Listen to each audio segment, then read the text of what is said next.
It's been 4 weeks since those wonderful, peaceful marches, full of lovely, caring, sharing people calling for a holy war began. And today, poppy sellers, a fixture at train stations and outside supermarkets at this time of year, are nowhere to be seen. People raising money for injured servicemen and women, terrified that they will be abused or attacked on the streets of this country. Do you see the problem? Of course, not everyone on the marches is preaching hate.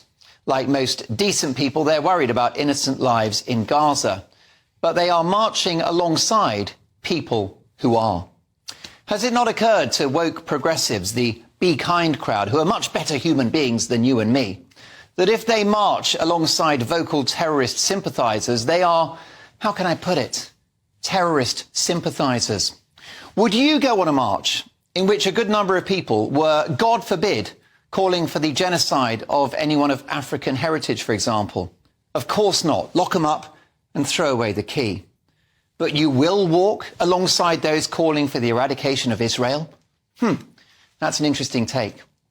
Another interesting take is the hilarious Queers for Palestine Brigade, a bunch of woke lefties who don't realise that if Hamas got hold of them, they'd be eliminated faster than you can say vegan sausage roll.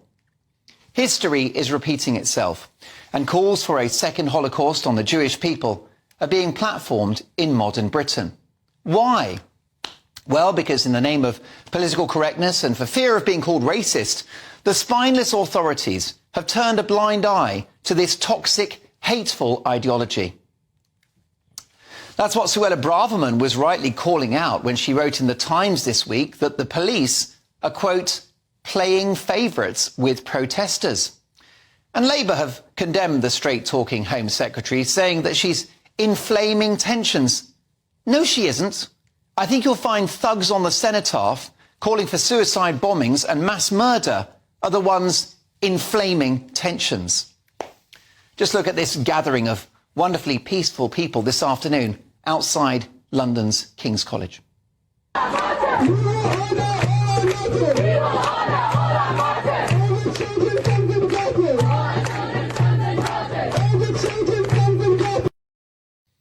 Doesn't sound very Be Kind to me, chanting, "We will honour all our martyrs there." And I'll take no lectures on this issue from Sir Keir Starmer, who astonishingly and mysteriously forgot to wear a poppy whilst addressing British Muslims last week. An accident, according to Labour HQ. How convenient. And London Mayor Sadiq Khan claims it's Braverman who is stirring the pot. How ironic, given it's something in which he specialises. Here's what he had to say today.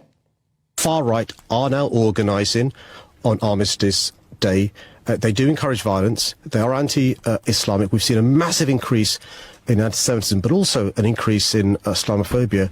The job of the politicians like the Home Sec, myself and the Prime Minister is to support the police in doing their jobs, but also to, address people's fears rather than play on them. And I'm afraid the Home Secretary is playing on the fears of the Jewish community rather than addressing them. Yeah, branding all counter-protesters far right, people who simply want Armistice Day to remain sacred, anti-Islamic. It doesn't sound like the rhetoric of bringing communities together. The vast majority of Muslims in this country are peace-loving and make a huge contribution to our society. But over the last 4 weekends, we've seen unacceptable religious extremism from a vocal and influential minority over which the police and the wider authorities appear to have lost control. We've allowed this problem to fester and bubble up for years now.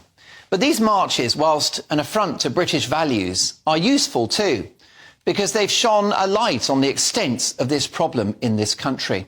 Religious extremism is on our shores, and it's extremely worrying.